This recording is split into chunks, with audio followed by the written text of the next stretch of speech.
এই রমজানুল মুবারক মাসের রোজা, ইয়া আইয়ুহাল্লাযীনা আমানু কুতিবা আলাইকুমুস সিয়াম কামা কুতিবা আলাল্লাযীনা মিন ক্বাবলিকুম লাআল্লাকুম তাত্তাকুন। এই মাসটা কত বরকতপূর্ণ জানেন?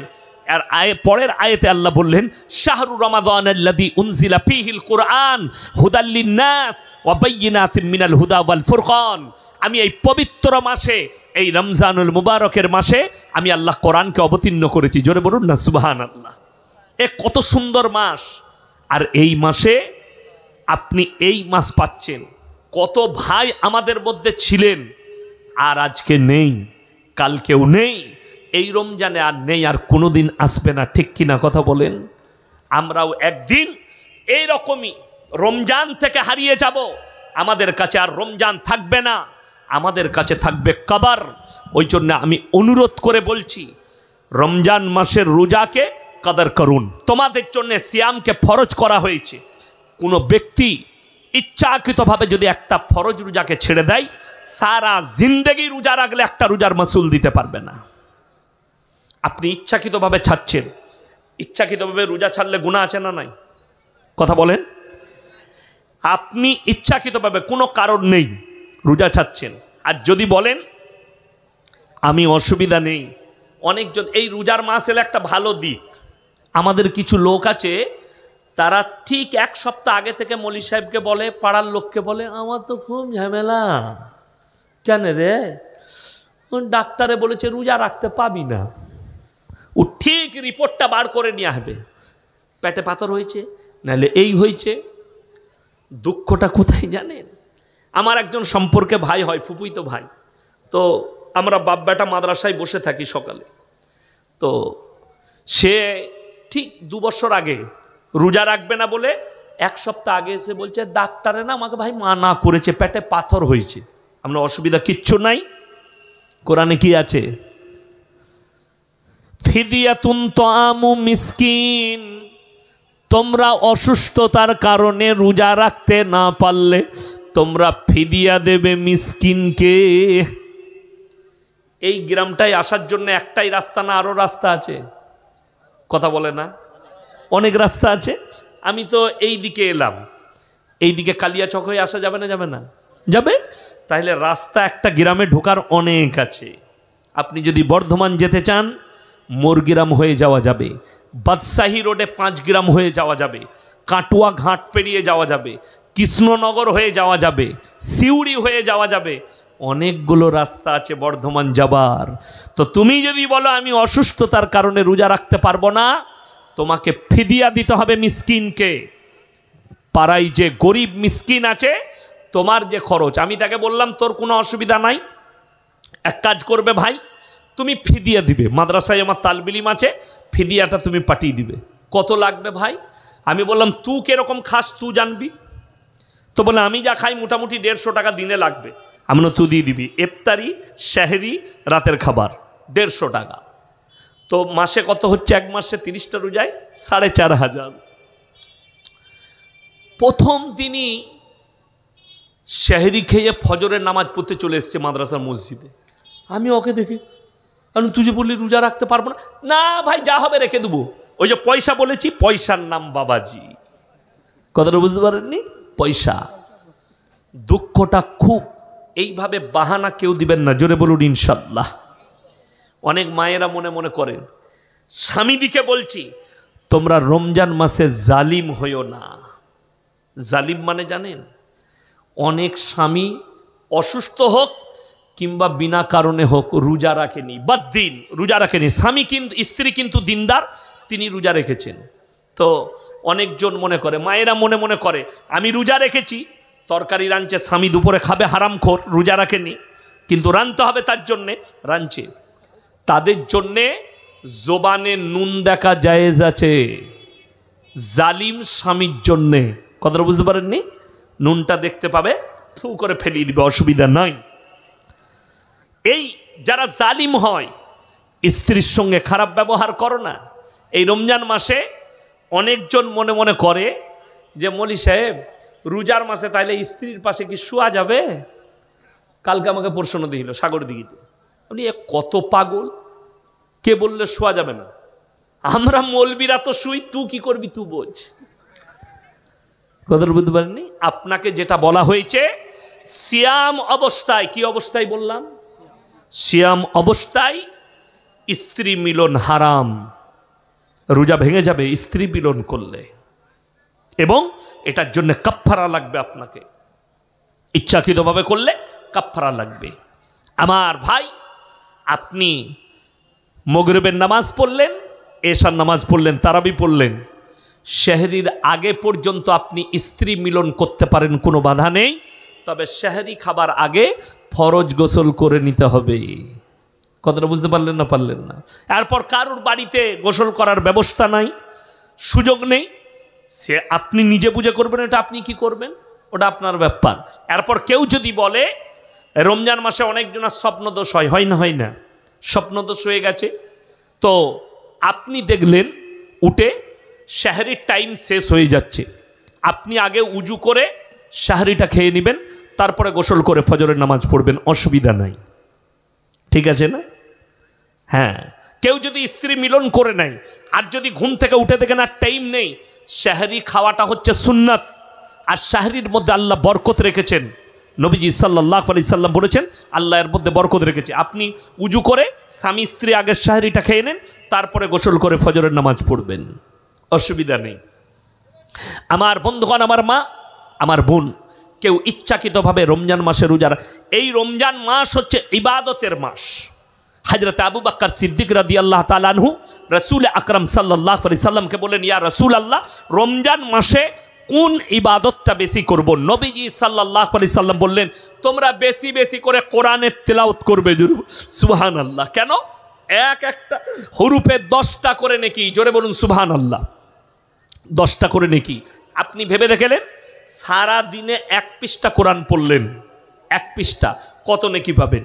আমি তো এই জানুয়ারি মাসে ত্রিপুরা গিয়েছিলাম, আমি প্লেনে পানি খেয়ে চাপি, নেমে পানি খাই।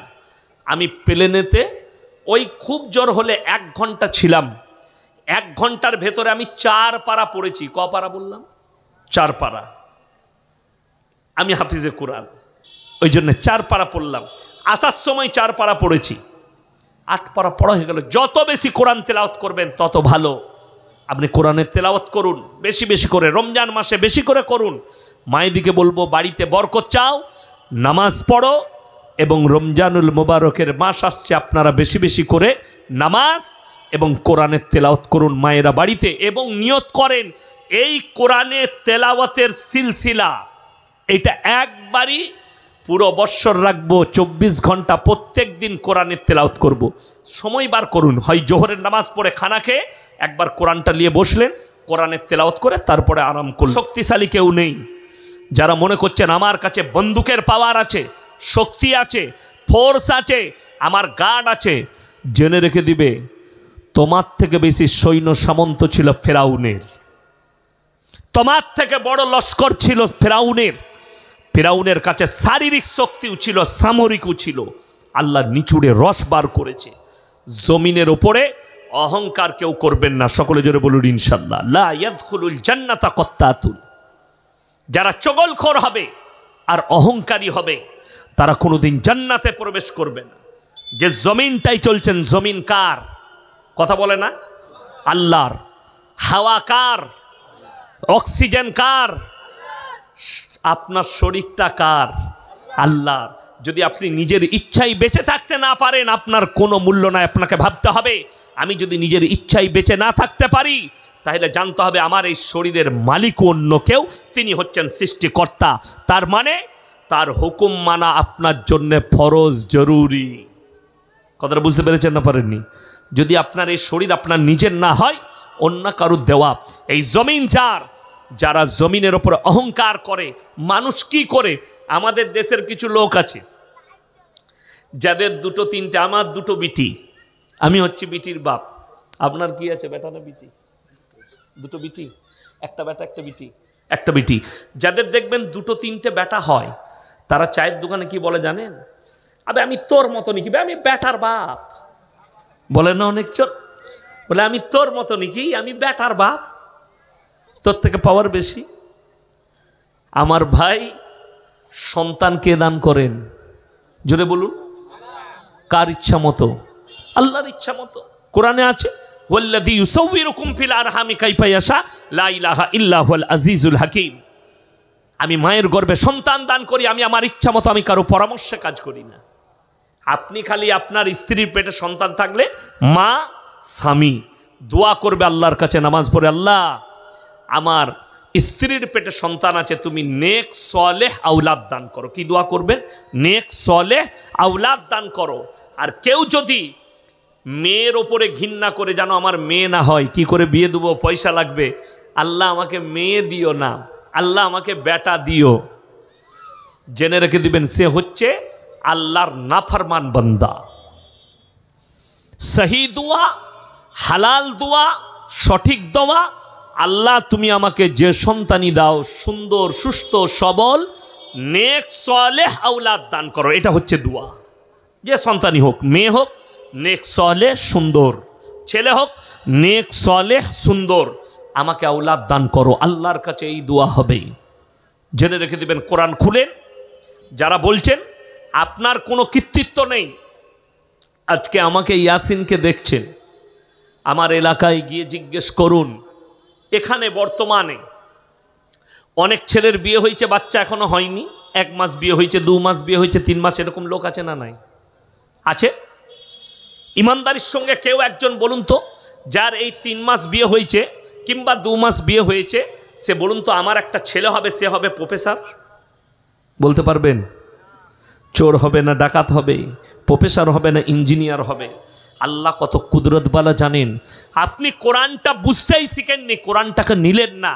আল্লাহ কোরআনে বলছেন সূরা দাহর প্রথম আয়াত, হালাতা আলাল ইনসানি হিনুম মিনাদ দাহরি লাম ইয়াকুন শাইয়াম মাযকুরা। হে আমার নবী বলো পৃথিবীর মানুষকে, হালাতা আলাল ইনসান হিনুম মিনাদ দাহরি লাম ইয়াকুন শাইয়াম মাযকুরা। তোমাদেরকে দুনিয়াতে পাঠাবার পূর্বে তোমার পরিবারে, তোমার এলাকায়, তোমার গ্রামে তোমার কোনো কালচার ছিল না। এটা কোরআন সূরা দাহরের প্রথম আয়াত।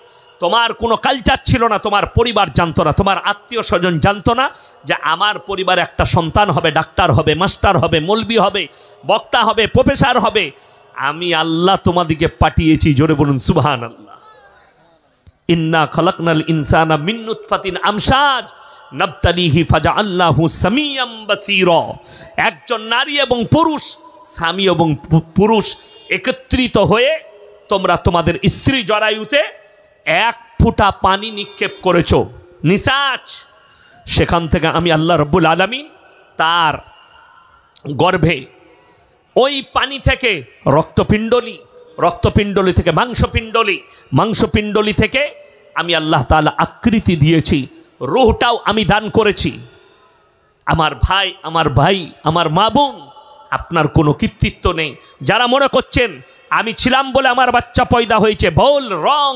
আল্লাহ এটাও প্রমাণ করিয়েছে, আমি আল্লাহ যদি ইচ্ছা করি বাপের প্রয়োজন হবে না, আমি বিনা বাপে বাচ্চা দান করতে পারি। পারেন না? পারেন না? সকলে জোরে বলুন। আল্লাহ তার দলিলও দিয়েছে। এটা বেঈমান কাফেরের জন্যে, মুশরিকদের জন্যে, যারা আমার আল্লাহ বিশ্বাস রাখে না। আল্লাহ তাআলা প্রমাণ দিয়েছেন কোরআনে সূরা মারইয়াম, বাপের প্রয়োজন হয়নি। সূরা মারইয়ামে আছে ওয়াজকুর ফিল কিতাবি মারইয়াম ইদিন তাবাদাত মিন আহলিহা মাকানান শারকিয়া। আমি খালি বুঝাচ্ছি, যারা গর্ব করেন, অহংকার করে যে আমি 3 বাপের বেটা, তাদেরকে বলছি শোনো, অহংকার করো না জমিনের ওপরে। তুমি শুধু তোমার স্ত্রী জরায়ুতে 1 ফোঁটা পানি নিক্ষেপ করেছো, নিসাজ। আল্লাহ সব করেছেন, তোমার কোনো কৃতিত্ব নেই। ঠিক বললাম না ভুল বললাম? ই বলছে আমি 3 বাপের বেটা। হারাম কর, তুই খালি রাতের বেলায় শুইছিস, বাকি কাজ কে করেছে খোঁজ লাগিয়েছিস? রক্ত কে বানালো? আকৃতি কে দান করলো? রূহ কে দান করলো? চক্ষু কে দান করলো? মায়ের পেটে অক্সিজেন কে দিয়েছে? মায়ের পেটে খাবার কে দিয়েছে? তাহলে তুমি অহংকার চায়ের দোকানে কি করে করো যে আমি 3 বাপের বেটা, আমি বেটা পয়দা করেছি, আমি সন্তান পয়দা করেছি? শুনে রেখে দেন, কোনো সমাজের মেয়ের কিংবা কোনো ছেলের বাচ্চা না হলে অনেক মানুষ কি বলে, এটা আটকুড়ো। আমাদের দেশে বলে আটকুড়ো, আপনাদের কি বলে? আটকুড়াই বলে, বাঁজা, বাঁজা বলে। কখনোই বলে তাকে কষ্ট দিবেন না। কেন? বাচ্চা আল্লাহ দান করতে পারেন, পারেন না? পারেন না। আমার আব্বাজি বিবাহের পরে আলেম হয়েছিল, বিয়ের পরে মৌলবি পড়তে গেছে। আমার আব্বার নাম শুনেছেন তো, মোল্লা শওকত আলী মাজাহিরি।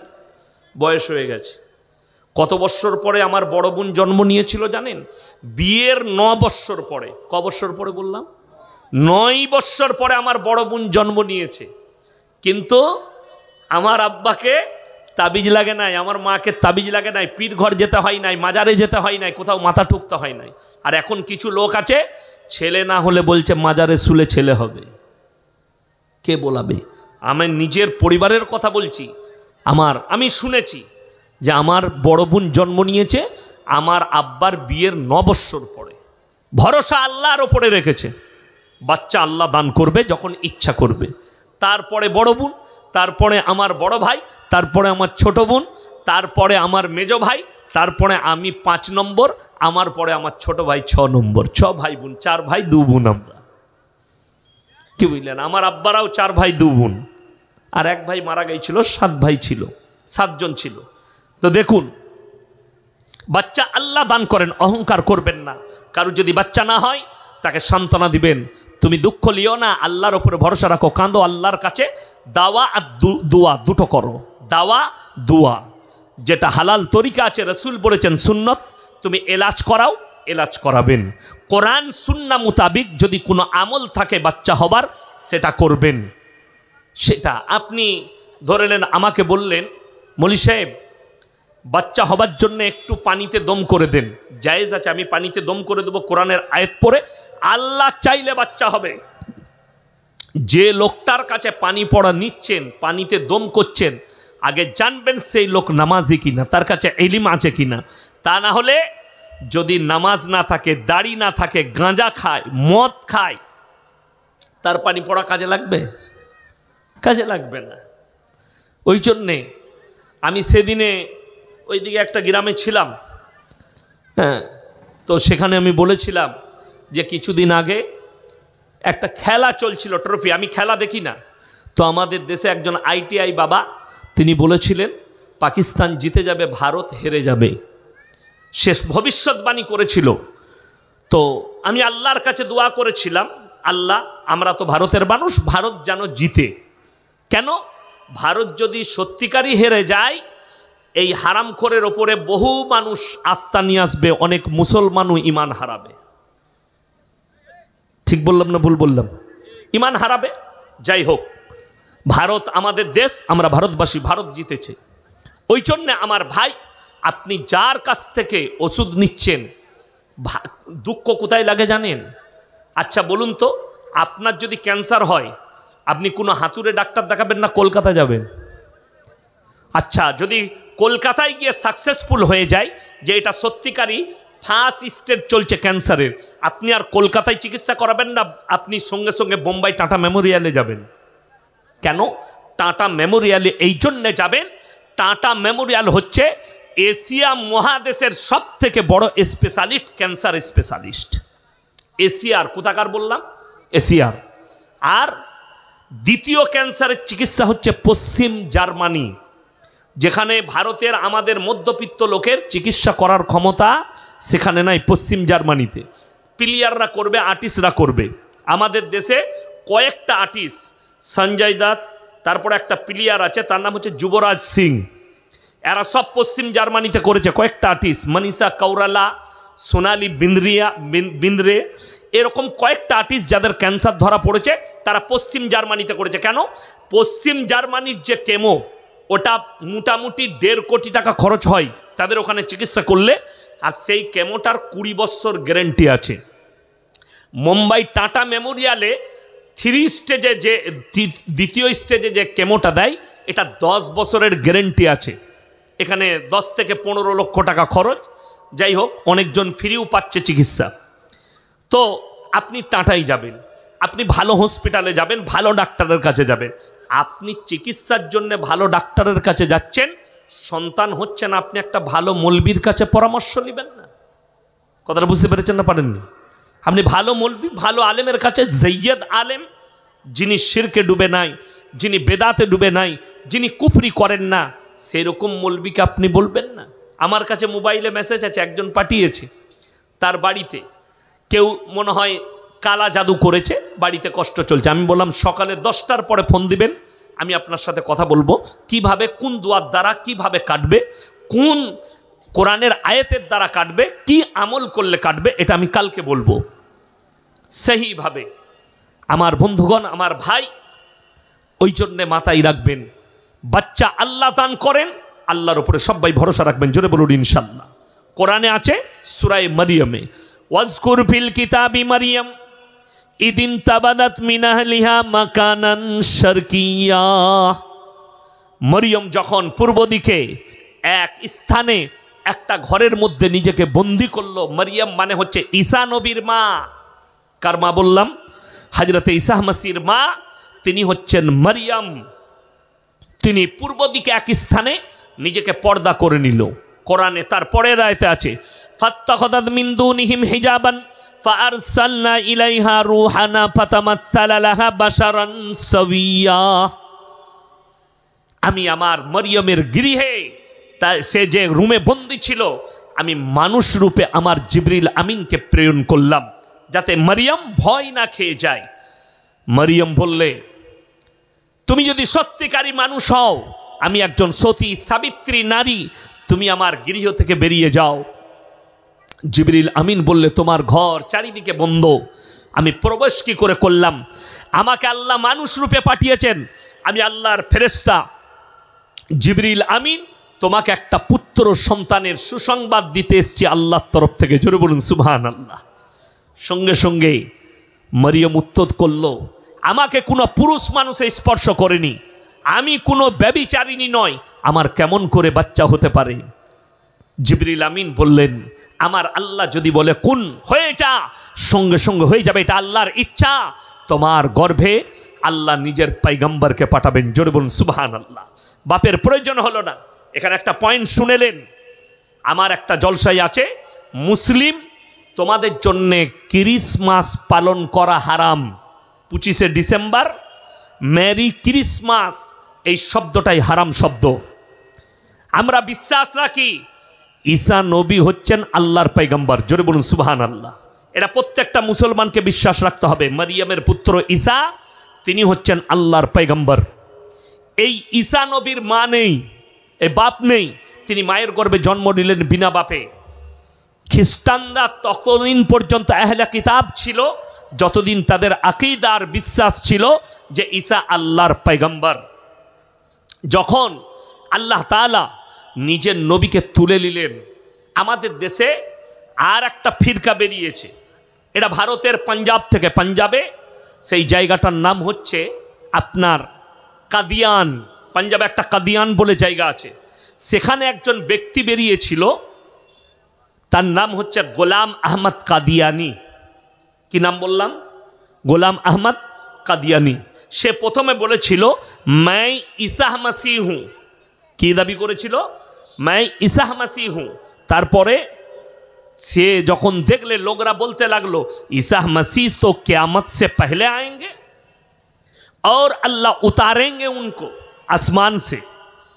রেওয়ায়েতটা শুনেলেন যে সিরিয়ার যে মসজিদটা 27 বছর নামাজ হয়নি, দামাস্কের মসজিদে, জামে মসজিদ, সেই মসজিদে বাশার আল আসাদের পতন ঘটার পরে সেই মসজিদে নামাজ শুরু হয়েছে। আল্লাহ রাসূল সাল্লাল্লাহু আলাইহি সাল্লামের হাদিস, কিয়ামতের পূর্বে যখন দাজ্জালের আবির্ভাব চলবে, ইমাম মেহেদী থাকবে সেই মসজিদের ইমাম। আসরের নামাজে ওই দামাস্কের মসজিদে আল্লাহ তাআলা আসমান থেকে হযরতে ঈসা মসিহকে নামাবেন এবং তিনি যুদ্ধ করবেন কার সঙ্গে? দাজ্জালের সঙ্গে। দাজ্জালের মৃত্যু ঘটবে, রেওয়ায়েতে আছে হাদিসে, কার হাত দ্বারা? ঈসা মসিহর হাত দ্বারা। অর্থাৎ ঈসা মসিহ তিনি ইন্তেকাল করেননি, তিনি কি আছেন? বেঁচে আছেন, আল্লাহ আসমানে তুলে নিয়েছেন। তিনাকে নামাবেন। রেওয়ায়েতে আছে তিনি 40 বছর জীবনযাপন করবেন দুনিয়াতে, দাজ্জালকে মারার পরে 40 বছর, তারপরে তিনার মৃত্যু দুনিয়াতেই ঘটবে। চলুন, এই খ্রিস্টান ভাইরা তারা তাদের গির্জার ভেতরে তিনজনের উপাসনা করে, তাদের তিনটে আল্লাহ। কটা আল্লাহ বললাম? তিনটে। নাম্বার 1 হচ্ছে আল্লাহর উপরে বিশ্বাস রাখে, তিনি সৃষ্টিকর্তা। নাম্বার 2 হচ্ছে তার মা মারিয়াম, ঈসা নবীর মা মারিয়াম, তারও মূর্তি রাখা আছে। আর তৃতীয় নম্বর হচ্ছে জিসুস, ঈসা নবীর। এই তিনজনের তারা উপাসনা করে। কোরআনে আছে মুসলিমদের জন্য কেন হারাম। কোরআন সূরা ফাতিহা আপনি মানেতে পাবেন না, তাফসীরে যেতে হবে, ব্যাখ্যা বিশ্লেষণে যেতে হবে, তবে পাবেন। কোরআনে আছে গায়রিল মাগজুবি আলাইহিম ওয়ালাদ দল্লিন। মাগজুব মানে ইহুদি, দল্লিন মানে নাসারা। এই দুটো দলই পদভ্রষ্ট, এদের যারা অনুসারী হবে তারাও পদভ্রষ্ট হবে। অনেক মানুষ মনে মনে করবে ঈসা নবী তো আল্লাহর পয়গম্বর, তাহলে খ্রিস্টানদের কেন আখলাক মানা যাবে না? শুনে রেখে দেন, যখন আখরি মেসেঞ্জার এসছে আপনার জন্যে, কোরআনে আছে ইন্নাল্লাহা ইনদাহু আলাল ইসলাম। পৃথিবীতে যতগুলো ধর্ম আছে আল্লাহর কাছে মানোনীত ধর্ম একটাই ইসলাম। জোরে বলুন সুবহানাল্লাহ। আরো জোরে বলুন সুবহানাল্লাহ। আল্লাহ যখন বলে দিয়েছেন আমি আখরি মেসেঞ্জার পাঠালাম, আর এই কোরআন যখন অবতীর্ণ হয়েছে, আগের যতগুলো কিতাব আছে সেই কিতাব সব বাতিল। একমাত্র কোরআনের হুকুম পালন করতে হবে। নবী মুহাম্মদুর রাসূলুল্লাহ, সকলে বলুন সাল্লাল্লাহু আলাইহি সাল্লাম।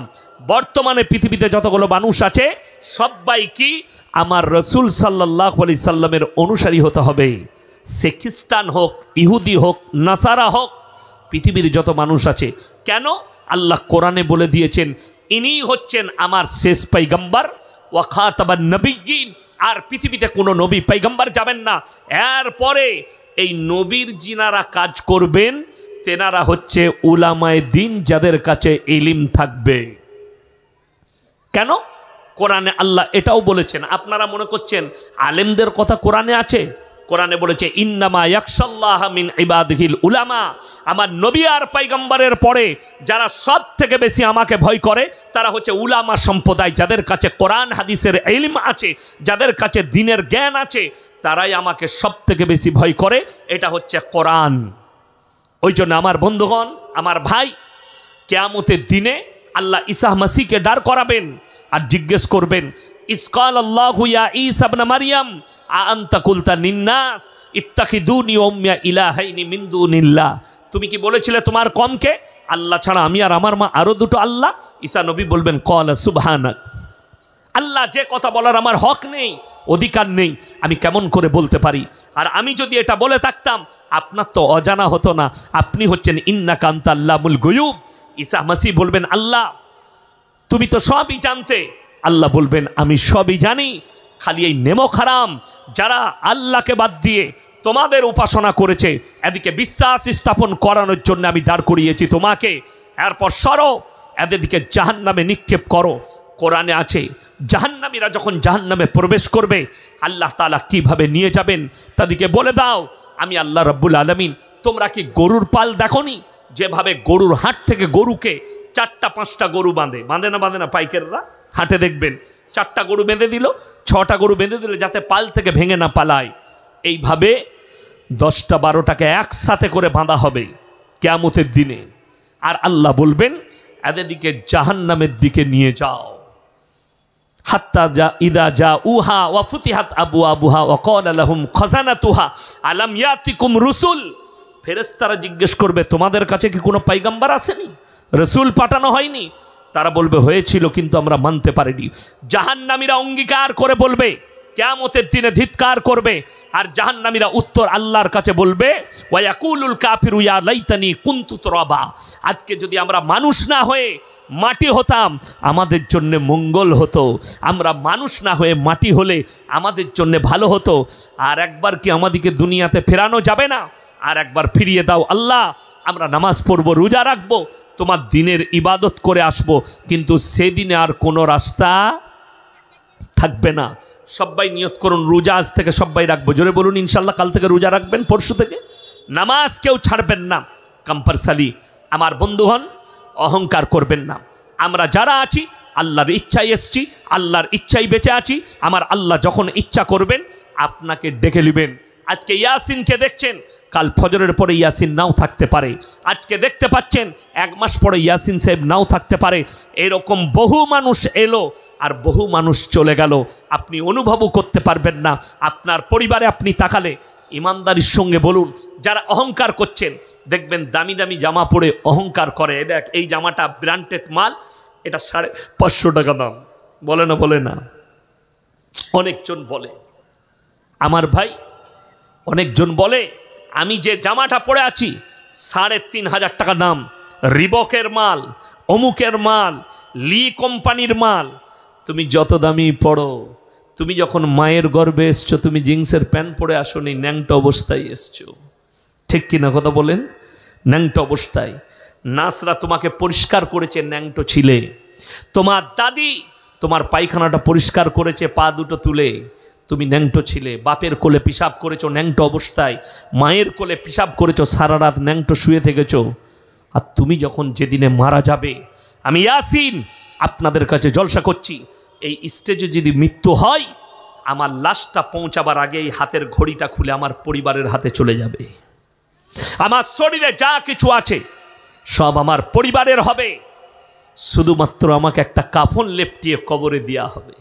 তাহলে ভেবেলেন কবরে কাজে লাগার মতো কোনো জিনিস আমাকে নিয়ে যেতে হবে। আল্লাহ তাআলা ওই জন্য বললেন, ইন্না জাআলনা মা আলাল আরদি জিনাতাল লাহা লিনাবলুয়াহুম আইয়ুহুম আহসানু আমালা। আমি এই পৃথিবীটাকে সুসজ্জিত করেছি আমার বান্দাদের জন্য। আমি আমার বান্দার কাছে খালি একটা জিনিস চাই, জোরে বলুন সুবহানাল্লাহ। আল্লাহ কি চেয়েছেন? এটা কোরআন।